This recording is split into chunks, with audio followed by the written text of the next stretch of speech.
Libra, welcome, welcome. And this is your reading. Be open-minded po, hindi po halos lahat makaka-resonate, kaya piliin nyo na lamang. Love reading muna tayo. Sino yung parating at anong ganap ang mangyayari ngayon 2024 sa'yo? Posibilidad na mangyari, okay? Be open-minded po. Hindi po halos lahat makaresonate, okay? Start na tayo. Give me the message for Libra.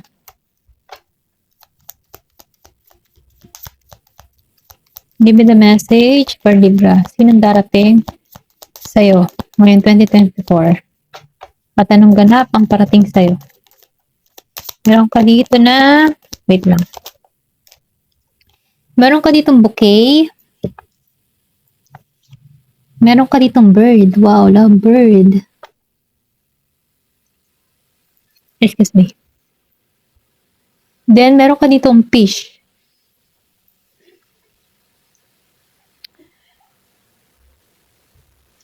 Meron ako nakikita dito na Gemini, Aquarius, and Libra. Meron din ditong Virgo, Capricorn, Taurus. Okay? Na tao kang parating sa buhay mo. Give me more information. Wow, ring. Merong ring. Okay? Meron dito magbibigay sa'yo. May propose. May proposal. Magpo-propose sa itong tao na to. Aries, Leo, Sagittarius. Give me more information. Sino yung parating sa buhay mo? Stork. Okay? Stork. Nafe-feel ko dito yung adhikain nito. Okay? Dog. Meron ka ditong dog. Give me more information. Sino yung parating sa buhay mo? Meron ka ditong anchor. Yung iba sa inyo nakikita ako, seaman. Okay, may seaman kang person or meron seaman. Meron ditong lady. Kung ikaw man ay lalaki, meron lady na patungo sa'yo. Okay? Nararamdaman ko dito yung pagkailigante ng tao na to. Okay? Meron ditong Gemini, Aquarius, and Libra. Pwede ikaw to. Okay? Yung tipo na confident ka sa ginagawa mo. Kung ikaw man ay isang lalaki, meron dito na confident na magkakaroon ka ng interest dito sa babae na to, no? Okay, start na ako. Meron ditong 29, 35. Then, meron din ako nakikita ditong 34. May pinanganak noong 17, 18, 25, 12, 9, and 29. Okay? Start na ako dito kay bouquet. Nakikitaan ko dito sa bouquet, Gemini, Aquarius, and Libra, yung person na to, okay, na patungo sa'yo. Siya yung tipo ng tao na romantiko. Kumbaga, mangingibig, okay? Nakikitaan ko rito yung pagiging niyang ma-effort sa kanyang nararamdaman, Kumbaga, itong tao na ito talaga nag-i-effort, nagbibigay ng chocolate, yung formal na manliligaw, na sa isang tao nung unang panahon, mga ganun. Kasi medyo madalang na yung ganun pero itong tao na ito, may pagka-old fashion siya. Ito lang yung nakikita ko. Kumbaga, itong tao na ito, ayaw nito yung siya yung liligawan. Gusto nito, kapag nagkagusto sa isang babae, siya yung kikilos. Okay? Ganun ang ugali nito. Meron ditong bird. So, ito yung mensaheng pinararating sa'yo, Kumbaga, itong tao na ito, Virgo, Capricorn, Taurus. Itong tao na ito, sweet. Okay? Kumbaga, nafe-feel ko din yung passionate nito, Pwedeng sabihin na lagi kang ikis nito kung magiging kayo nito. Then, nafe-feel ko din dito, kasi dove to kalapate. May pagka-pure. Or pwede rin sabihin, divinely guided to patungo sa'yo. Okay? Ito lang yung nakikita ko. Then, dito, sa King of Diamond, meron tong fish. So, nafe-feel ko dito, meron tong 34 years old. Abundance na to. Ito'y malayang kumilos. Ito lang nakikita ko. Pwede rin sabihin na kahit may mga problema to na tinahak, hindi to nagpapatumpik, okay? Hindi to nagpapatumpik-tumpik sa mga problema. Positibo to. Kahit may problema siyang kinakaharap, dire-diretso lang. Kahit may mga unos, go lang ng go. Ganon ang energy nito. Kung bakit siya nagkakaroon, kung bakit siya nagiging masagana, Kasi siya yung tipo ng taong hindi sumusuko. Katulad ng King of Diamond, Siya yung tipo ng tao na hindi sumusuko, go lang ng go, dire-diretso lang kahit talagang may unos na nararanasan. Okay, ito na yung nakikita kong sign. Then dito, no, meron ka dito, flower. Ring, okay? Sa flower, okay? Para siyang Ace of Wands. Nafe-feel ko dito, no, may 25 years old.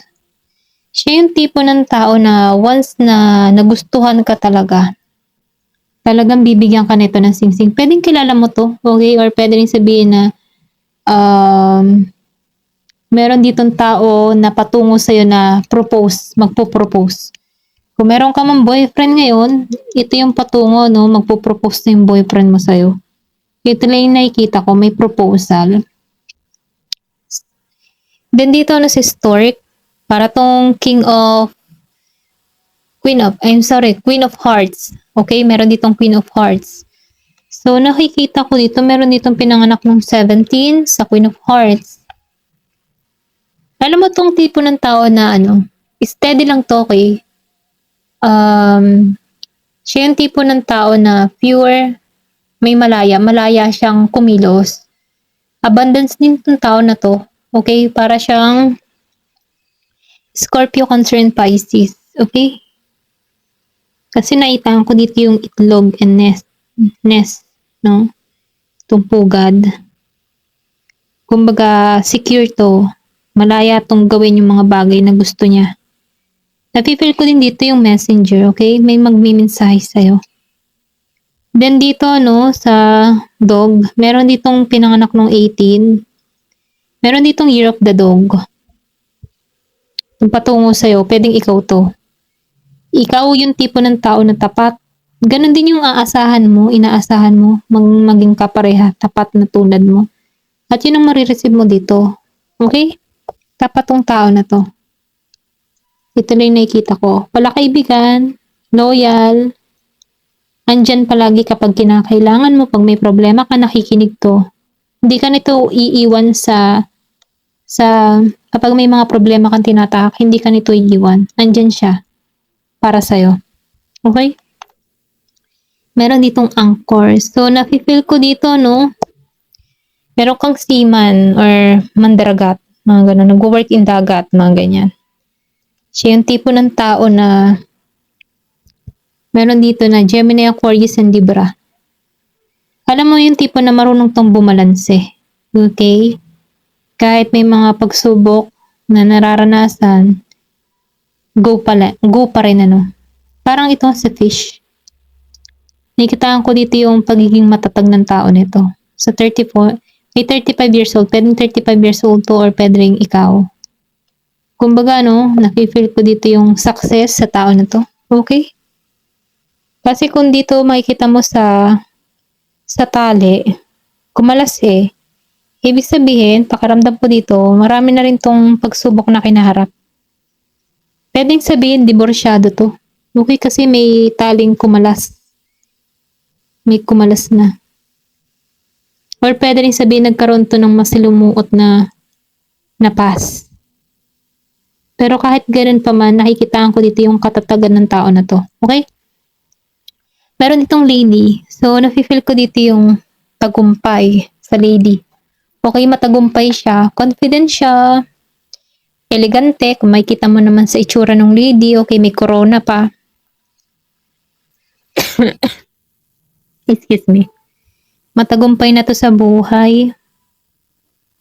Then, nakikitaan ko din dito yung pagiging seryoso nito.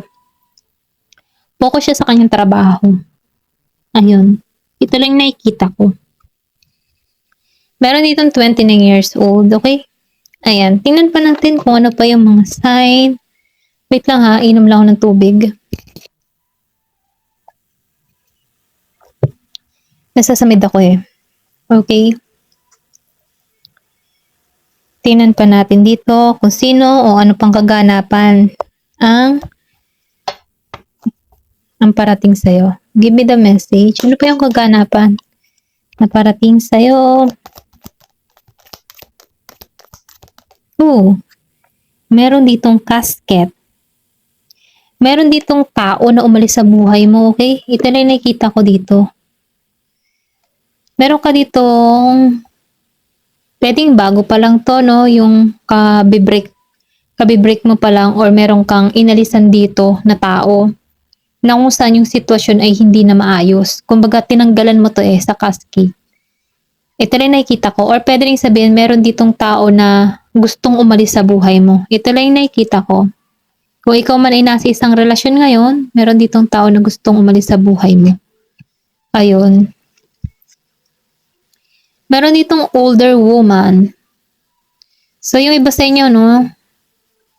Meron dito matanda na nakadil or sabihin natin na meron ditong maedad na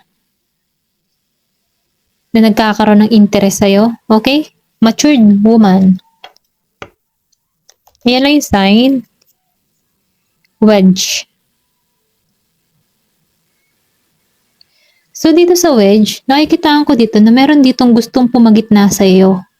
Okay? Meron kang kaibigan, once na halimbawa may interest ka or meron nagkaka-interest sa yung tao. Itong tao na ito, o sabihin natin kaibigan mo, siya laging pumapagitna, may selos siyang nararamdaman. Okay? Pwede rin sabihin na para mawala yung attention mo doon. Okay? Kasi kung kayo pareho ay lagi magkadikit tapos ikaw, nababaling ang attention mo dito sa person na parating sa'yo, magsiselos to, itong tao na to. Okay? Ito lang nakikita ko. Gusto niya yung attention niya ay palaging, yung attention mo pala. Gusto nito, yung attention mo ay palaging nasa kanya. Okay? Meron ditong rose. Romance is in the air. So, meron ditong romansa na parating sa'yo, di ba? Tinan mo sa singsing, pa sila, nagkalinya. Meron ditong romansa, feeling parang love is in the air, ganun. Boom, crack cup. Yung iba naman sa inyo, parang sinukuan na yung buhay. Alam mo yung tipo na, ayoko nang umibig, ayoko na magmahal. Puro sakit na lamang, ganun. Parang sumuko na siya sa larangan ng pag-ibig. Hindi naging satisfied sa nangyayari sa kanyang buhay, okay? Pero ganun pa man, sinasabihan ka dito, huwag kang sumuko kapag halimbawa ay pakaramdam mo hindi na pupunta sa iyo yung gusto mo or yung inaasahan mo mangyari sa buhay mo, hindi na sasakatuparan, ay huwag ka sumuko, kasi yun ay pagsubok lang. Minsan kasi talaga naman sa buhay natin, meron talagang pagsubok na kinakaharap. Hindi naman palaging maganda at maayos ang nagaganap. Meron din talagang pagsubok. Pero ganun pa man, pag nalampasan mo yung pagsubok na kinakaharap mo diyan, diyan mo mararanasan na kaya pala ako mga sinusubok ng ganito ay dahil merong magandang parating sa akin. Kumbaga, tinetest ka lang dito. Pero kung sobrang bigat na ng iyong nararamdaman, pwede rin sabihin na pinaiisip sa'yo yung spiritual awakening, tinatawag ka na magtiwala ka sa Kanya or manampalataya ka kay God, okay? Kumbaga, calling na to para sa'yo. Ayun. Give me the message.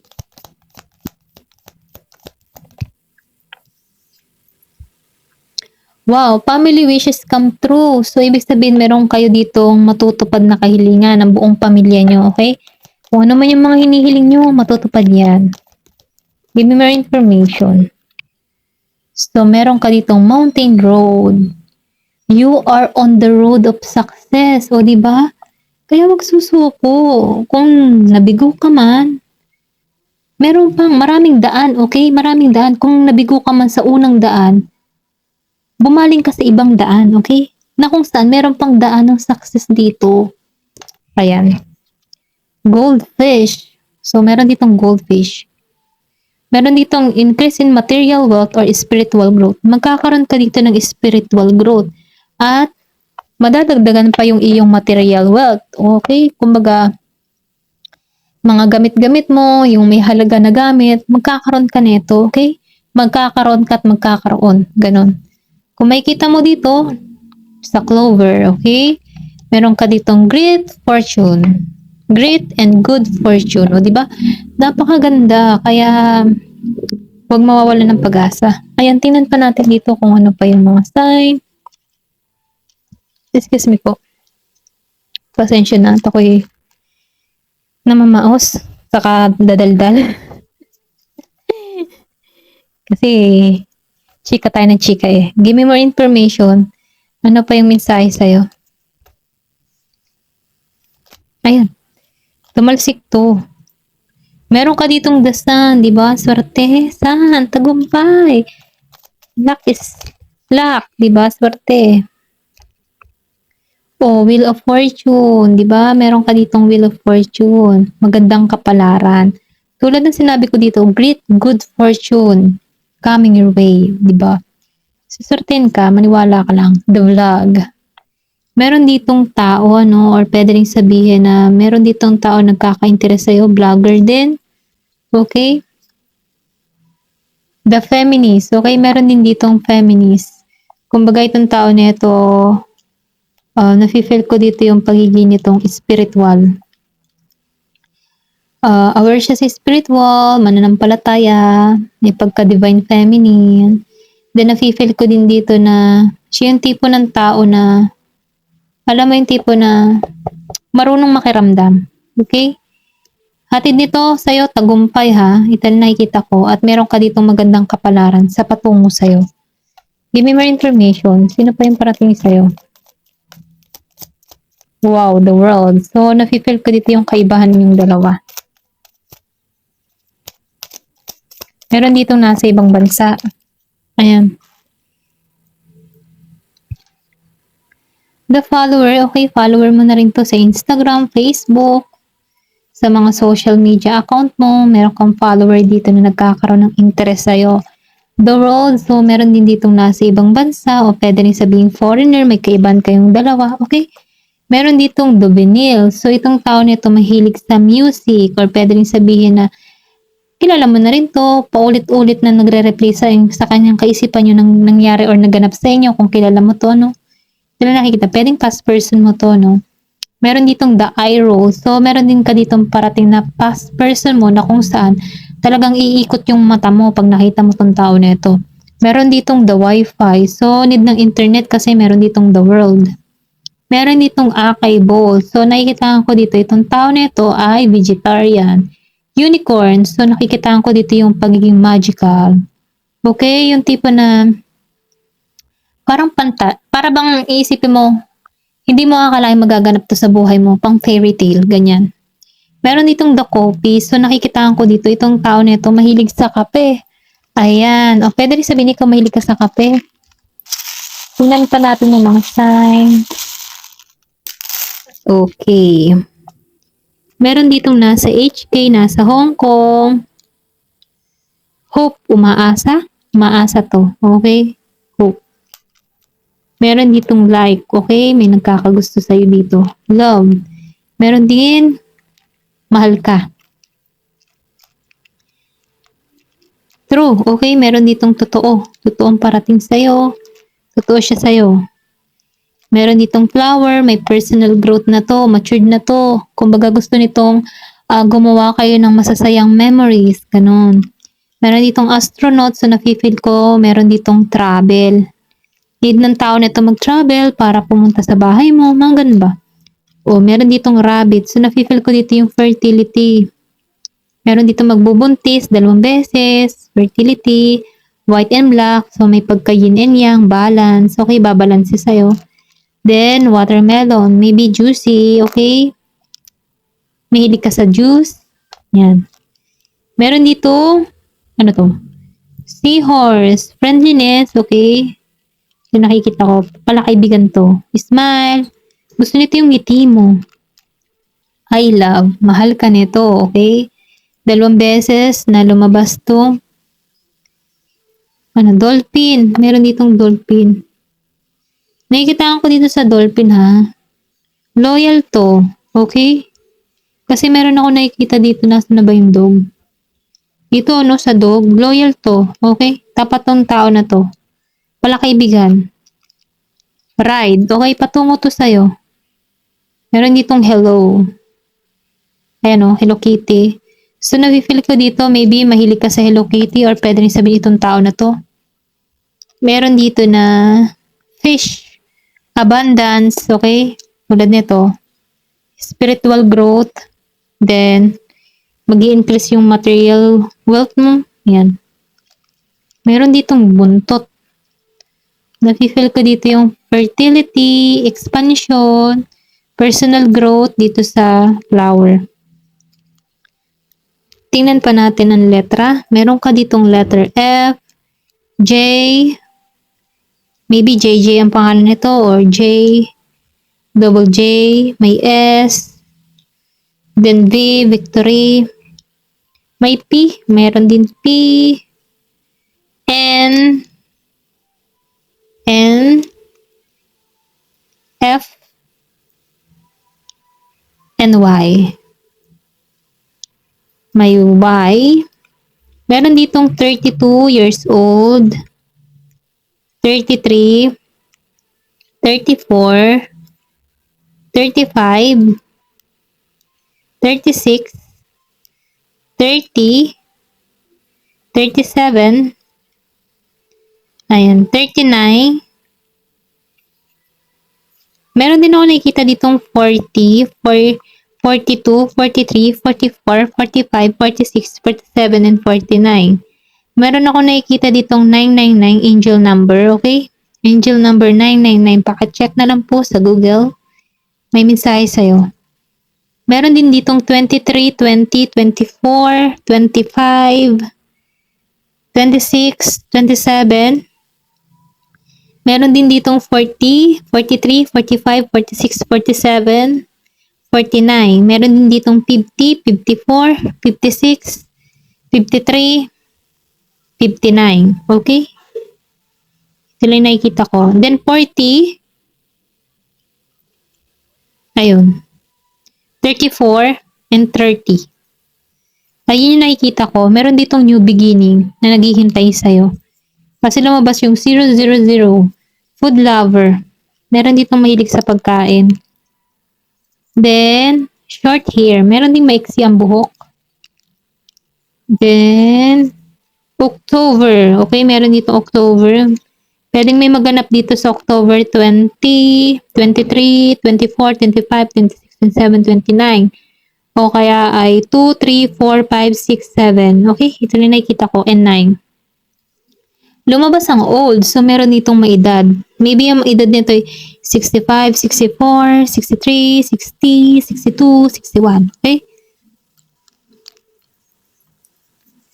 Meron ditong Aquarius. Ibig sabihin, meron kang patong Aquarius, Aries. Meron ding Aries na patungo sa'yo. Oh, ring! Diba, ring? Ring. 2 beses, ring. Meron ditong ikakasal. Ring, may magpo-propose dito. Pwede merong mangyari sa inyo. Pwede nagkakilala kayo. O kilala mo na to kung past person mo, no? Noong 2022, 2023. Okay? 2020. Ito na yung nakikita ko. Meron ditong eyes. Okay? Gusto nito yung mata mo. Pero magaganap ang pagkikita nyo ngayong 2024. Meron din ditong 2025. Okay? Ayan. Hanggang dito na lamang po. Thank you for watching and love and peace.